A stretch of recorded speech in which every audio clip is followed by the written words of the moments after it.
a dit non à la volonté de M. Félix Tshisekedi de tripatouiller la Constitution, de déchirer la loi fondamentale, de la changer afin d'obtenir un troisième mandat. Nous avons entendu la volonté du peuple.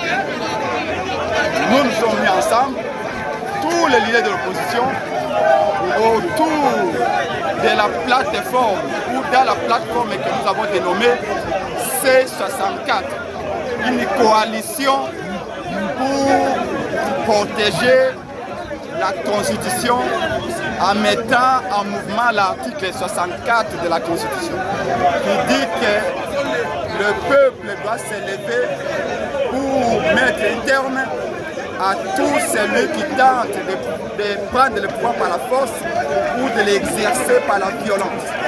M. Félix Tshisekedi est à 2 ans de la fin de son second et dernier mandat acquis frauduleusement.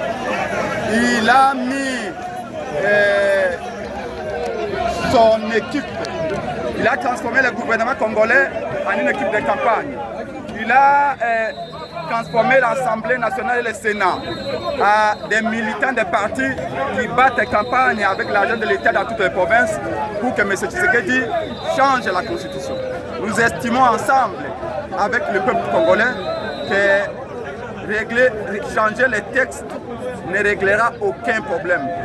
Les problèmes de la faim, de la sécurité, de l'absence de transport, les problèmes de violation des droits humains, des droits de l'homme, manque d'eau, manque d'électricité, ce sont là les problèmes qui relèvent de la gouvernance. Sa gouvernance a échoué. Il doit tout simplement tirer les conséquences et préparer les élections de 2028 pour aller en paix. Donc voilà pourquoi nous sommes réunis ici à la salle Boboto. Vous avez vu tous ces milliers de Congolais qui sont venus pour la sortie officielle de cette grande plateforme pour dire non au troisième mandat, non au troisième mandat, non à la présidence à vie au Congo. S'il veut un troisième mandat, qu'il aille au Congo-Brazzaville, chez Sassou. S'il veut un quatrième mandat, qu'il aille en Ouganda. S'il veut un sixième mandat, qu'il aille au Togo. S'il veut un 20e mandat, eh bien, il n'a qu'à aller peut-être dans un pays d'Asie mineure. Le Congo ne sera jamais un royaume et Tshisekedi ne sera jamais le premier roi du Congo. Et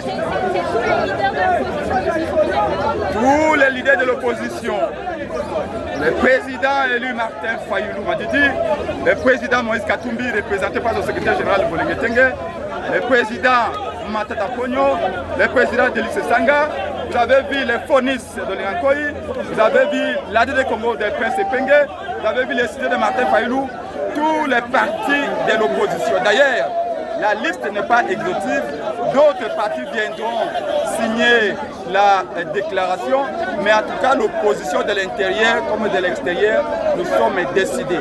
C'est suite à l'appel du peuple congolais qui a dit on avait mis un terme aux velléités des changements de constitution sur Kabila. Félix Tshisekedi qui le monte ou qui descend, son avenir se conjuguera au Sénat dans 2 ans. Et donc dès aujourd'hui, nous sommes mobilisés, mais je ne manquerai pas ici votre micro pour dénoncer l'agression dont fait objet mes militants de l'AD de Congo. Vous êtes des médias, allez-y à l'hôpital olympique ici 24 novembre, vous allez trouver les 2 blessés graves, des militants de l'AD de Congo qui étaient attaqués ce matin, alors qu'ils se préparaient au siège de notre parti à venir enseignement 198 sur le boulevard triomphal. La milice tribalo-politique de l'île de presse est venue attaquer notre intendant, Abdoulaye Itomba, hier on a déboîté l'école et qui se retrouve là sous les soins à l'hôpital olympique. Nous dénonçons fermement. Mais à la veille déjà hier, la force du progrès avait fait éruption au siège de l'ECD en face du Parlement et a tabassé, a menacé. Nous disons plus jamais ça. Nous ne sommes pas des chars à canon, nous ne faisons que réclamer notre droit le plus fondamental. La Constitution donne le droit d'appliquer l'article 64.